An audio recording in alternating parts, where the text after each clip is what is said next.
नमस्कार दोस्तों, आप सभी का स्वागत है अकाउंट रिस्क चैनल पर। दोस्तों, अब हमारा अकाउंटिंग का नया फाइनेंशियल ईयर 24-25 स्टार्ट हो गया है।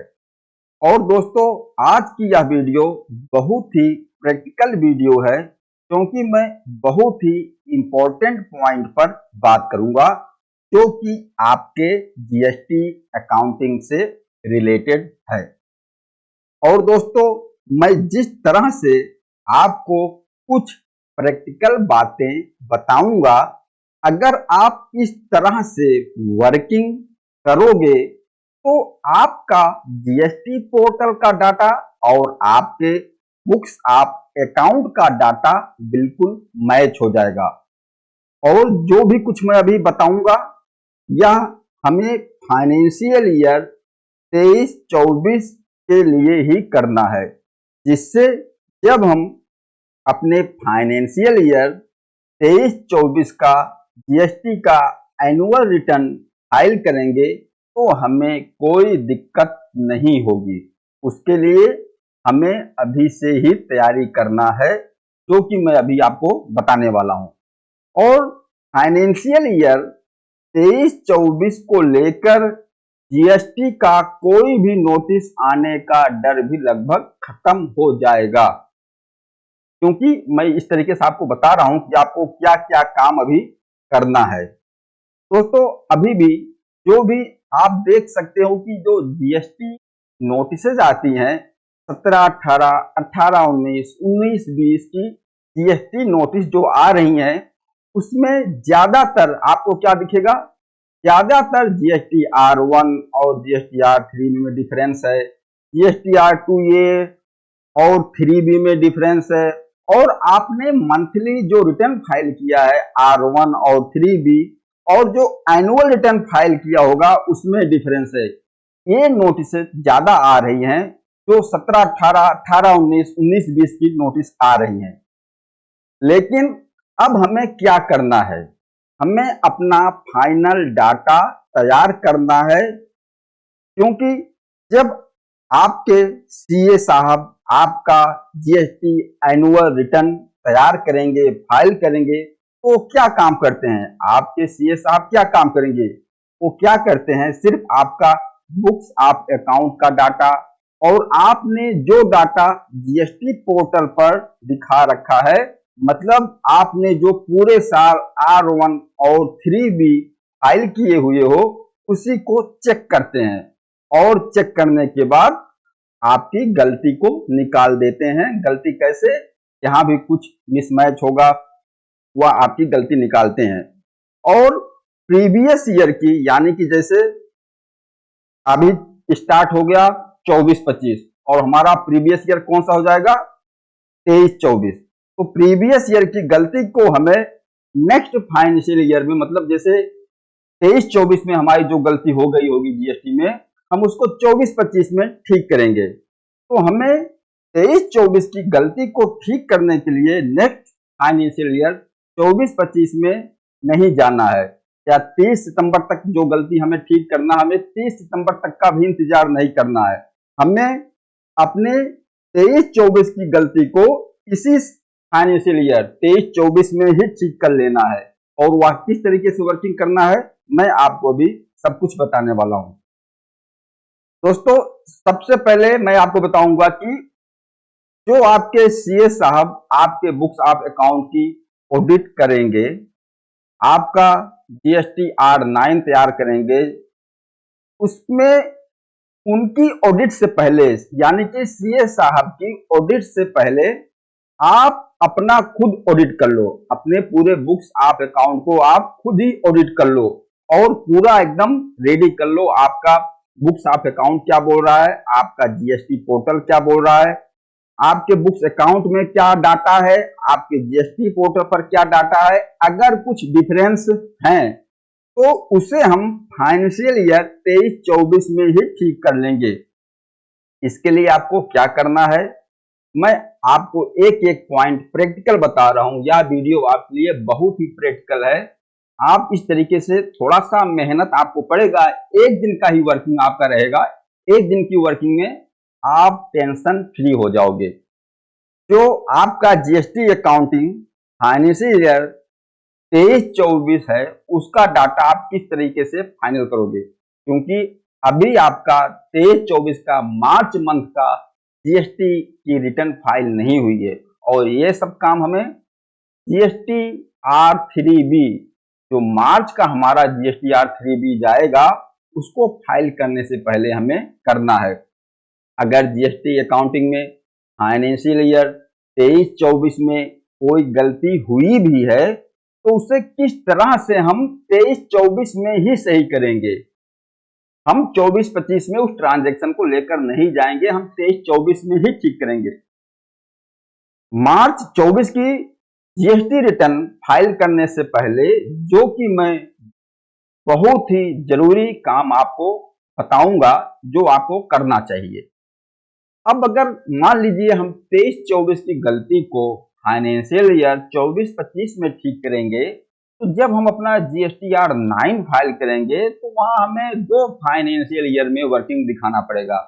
23-24 की गलती को हम 24-25 में ठीक किए, 23-24 की ट्रांजैक्शन को हम 24-25 में लेकर गए, तो मैं चाहता हूं कि 23-24 का पूरा काम हम 23-24 में ही फिनिश कर दें, 24-25 में ना जाएं। उसके लिए हमें क्या करना है, आइए मैं पॉइंट टू पॉइंट समझते हैं। जैसे अब जीएसटी इंपॉर्टेंट रिकंसिलेशन, आपको कुछ रिकंसिलेशन करना है, और यह रिकंसिलेशन मैं बता रहा हूं आपको 23-24 का ही है।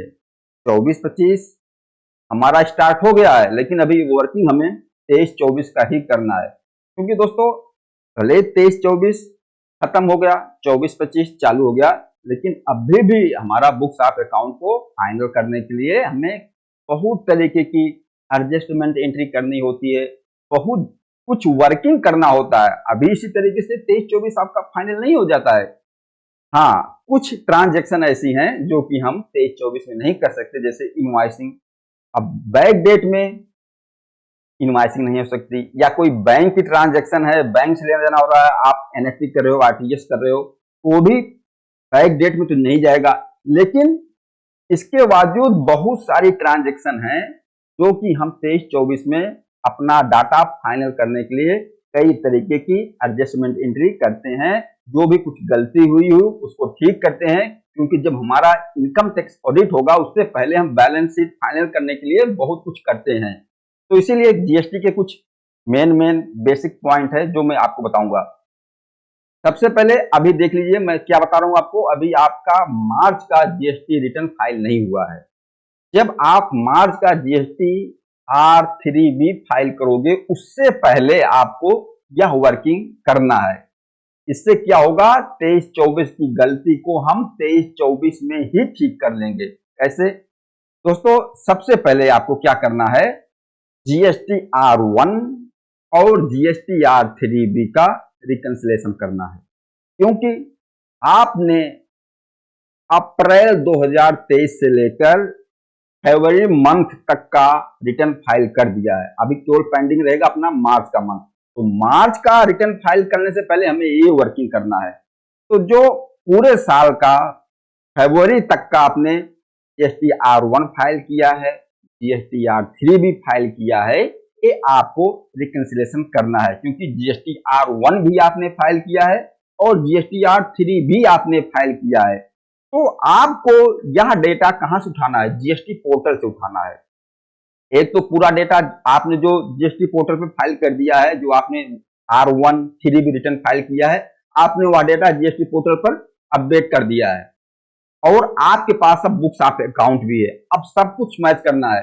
अब मैं आपको ये बता देता हूं कि आपको जीएसटी पोर्टल से डेटा कहां से उठाना है। देख लीजिए, मैं पहले आपको ही बता देता हूं। आप अपना जीएसटी पोर्टल लॉगिन करोगे, सर्विसेज में जाओगे, यहाँ रिटर्न्स में जाओगे।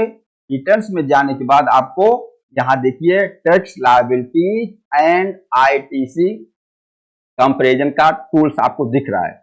आप इस पर क्लिक करोगे, आपको पूरा डेटा दिख जाएगा कि आपने जीएसटी पोर्टल पर अभी तक क्या क्या किया है, कहाँ डिफरेंस है लायबिलिटीज में या आईटीसी में, सब कुछ यहाँ से आपको मंथली दिख जाएगा। आप यहाँ जाकर जब ओपन करोगे तो आपको सब कुछ समझ में आ जाएगा। अब आपको क्या करना है, जीएसटी R1 और जीएसटी R3B का रिकंसिलेशन तैयार करना है कि आपने जीएसटी R1 में जो सेल्स दिखाया है, जो लायबिलिटी दिखाई है, और आपने जीएसटी R3B में जो सेल्स और जो लायबिलिटीज दिखा रहे हो पूरे साल का मैच करना है, या पूरे साल का आपने जीएसटी R1 में जो दिखाया डेटा, लायबिलिटी, सेल्स, और जीएसटी R3B में जो लायबिलिटीज और सेल्स आपने दिखाया है, क्या वह पूरे साल का मैच है या नहीं मैच है। और मार्च 2024 की जीएसटी R3B रिटर्न फाइल करने से पहले चेक कर लीजिए। अगर अप्रैल से लेके फरवरी तक का आपने पूरा डेटा मैच कर लिया, आपका R1 3B बिल्कुल मैच है, तो कोई दिक्कत नहीं है। अगर मान लीजिए कोई मिसमैच है, R1 में आपने कुछ ज्यादा लायबिलिटी दिखा दिया है, 3B में कम लायबिलिटी दिखाया है, या जो भी डिफरेंसेस हो उनको मार्च की मंथ में हम ठीक कर लेंगे। जो भी डिफरेंस आएगा उसको हम नेक्स्ट फाइनेंशियल ईयर में क्यों लेकर जाएं, हम उसको जब मार्च का जीएसटी R3B रिटर्न फाइल कर लेंगे उसी में ठीक कर लेंगे। दूसरा, आपने जीएसटी R1 और जीएसटी R3B का रिकंसिडर किया, इसके बाद आप अपने जीएसटी R1 और बुक्स ऑफ अकाउंट का रिकंसिलेशन कीजिए कि आपने जो अपनी आउटवार्ड सप्लाई, जो सेल्स, जो लायबिलिटीज जीएसटी R1 में दिखा दिया है, क्या वह पूरा का पूरा अमाउंट आपके बुक्स ऑफ अकाउंट में है। ऐसा तो नहीं कि बुक्स ऑफ अकाउंट में ज्यादा लायबिलिटी जा रही है तो ज्यादा सेल है, आपने जीएसटी R1 में नहीं दिखाया है। मतलब आपका जीएसटी R1 और आपका बुक्स ऑफ अकाउंट बिल्कुल मैच हो जाना चाहिए। इसीलिए तो यह वर्किंग आपको करनी है मार्च की रिटर्न फाइल करने से पहले, मतलब कि अप्रैल 2023 से लेके फरवरी 2024 तक का वर्किंग आप कर रहे हो। इसके ऐसा समझ ले कि आप पूरे साल का वर्किंग कर रहे हो। तो आप यहाँ जीएसटी R1 और बुक्स ऑफ अकाउंट को अपना रिकंसिलेशन कीजिए। इसके बाद आप जीएसटी R3B और बुक्स ऑफ अकाउंट का रिकंसिलेशन कीजिए कि आपने जीएसटी R3B में जो लायबिलिटीज दिखाया है या जो आईटीसी क्लेम किया है जीएसटी R3B में, क्या वह लायबिलिटीज, वह आईटीसी आपके बुक्स ऑफ अकाउंट में है, बुक्स ऑफ अकाउंट में दिख रहा है। अगर आपके 3B और बुक्स ऑफ अकाउंट में कोई मिसमैच आता है तो आप उस गलती को पकड़ लोगे और उस गलती को हम मार्च में ठीक कर लेंगे। यहां तक का दोस्तों मैटर क्लियर हुआ। 3B और बुक्स ऑफ अकाउंट का रिकंसिलेशन कीजिए। इसके बाद आप अपने जीएसटी R2A और बुक्स का रिकंसिलेशन कीजिए। क्यों? अभी यहाँ जीएसटी R2B की बात मैं नहीं कर रहा हूँ। जीएसटी R2B क्या दोस्तों, जीएसटी R2A से जीएसटी R2B तैयार होता है और जीएसटी R2B हमारा जो है मंथली आईटीसी को रिकंसिलेशन करता है कि वह मंथली हमारा जीएसटी, लेकिन जब हम पूरे फाइनेंशियल ईयर का एक साथ एनुअल रिटर्न तैयार करेंगे, पूरे फाइनेंशियल ईयर का बुक्स ऑफ अकाउंट को चेक कर रहे हैं, तो आप जीएसटी R2A उठा लीजिए, क्योंकि जब हम जीएसटी R9 फाइल करेंगे वहां जीएसटी R2A से ही कनेक्शन मिलेगा अपने को। तो जीएसटी R2A और बुक्स का रिकंसिलेशन कीजिए कि आपका जो इनवार्ड सप्लाई की इनवॉइसेस है जो जीएसटी पोर्टल पर है, यानी कि जो आपकी जीएसटी R2A में है, क्या वह आपके बुक्स अकाउंट में है, या आपके बुक्स ऑफ अकाउंट में जो इनवॉइसेस है वह जीएसटी पोर्टल पर है। अगर ऐसा भी कोई ट्रांजैक्शन आपको मिलती है जो कि आपके जीएसटी R2A में दिख रहा है, आपके बुक्स ऑफ अकाउंट में नहीं है, तो आप उसको ठीक कीजिए।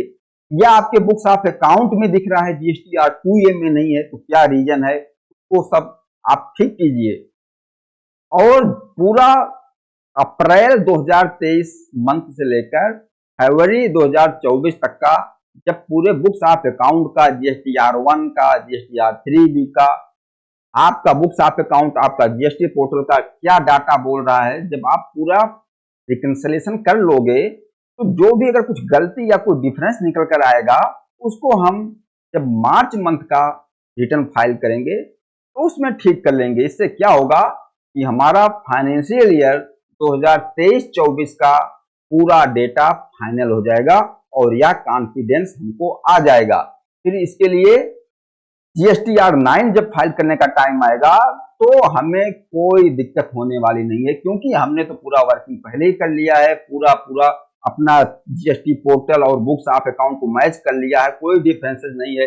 जो भी डिफरेंसेस था हमने मार्च में ठीक कर लिया है। तो अगर दोस्तों थोड़ा सा मेहनत की जरूरत है, अगर आप अभी इस तरीके से वर्किंग कर लोगे मार्च के रिटर्न को फाइल करने से पहले, मुझे लगता है कि फायदा आप ही लोगों का होने वाला है, क्योंकि यह वर्किंग तो हमें करना ही पड़ेगा, इस वर्किंग से हमें बचना नहीं है। अभी नहीं करेंगे तो जब एनुअल रिटर्न GSTR 9 तैयार करेंगे उसमें हमें करना पड़ेगा, और हमारे सीए साहब तो यही चेक करेंगे कि आपके बुक्स ऑफ अकाउंट में क्या है और आपके GST पोर्टल पर क्या है। जो डिफरेंसेस आएगा, हमने ज्यादा ITC ले लिया है वो रिवर्स करवाएंगे, लायबिलिटी निकल रही है तो पेमेंट करवाएंगे। तो इस चीज को हम अभी से क्यों ना कर लीजिए। तो दोस्तों इस वीडियो में इतना ही, और यह प्रैक्टिकल वीडियो है, इस वीडियो के बारे में आप लोग बताना यह वीडियो आप लोगों को कैसा लगा। नमस्कार, धन्यवाद।